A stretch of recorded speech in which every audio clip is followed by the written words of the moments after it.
Killer whales hunt in Washington State's Puget Sound. Now they and this unique ecosystem are about to benefit from a sliver of the federal stimulus money. And I'm about to find out how.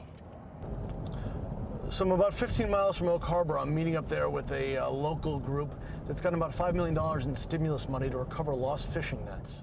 Fishing nets? It's a much bigger problem than you'd think. The Northwest Straits Marine Conservation Initiative has struggled for years for funding. It says the stimulus money will help recover an estimated 3,000 fishing nets discarded or lost in Puget Sound. We're taking something out of the water that's no longer going to kill fish or birds or pose a danger to humans. If this was such a big problem, though, how come it took until now to clean it up?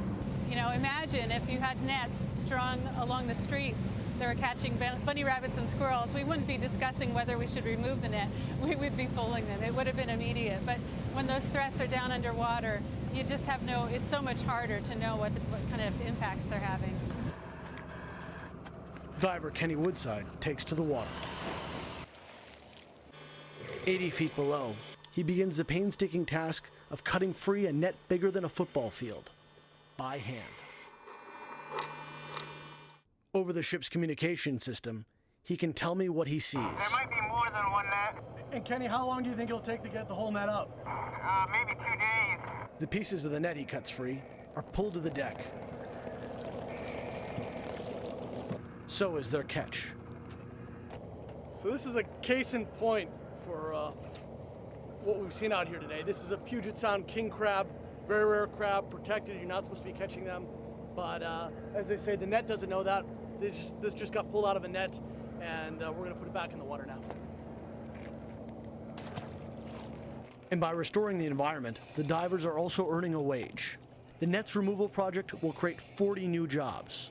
Well, we know we got days of work anyway. Many of them for fishermen who once sold sea cucumbers and urchins to Japan. That exotic market employed several hundred people on these waters. Work now gone with the economic decline. They're blue-collar divers that taught themselves this profession.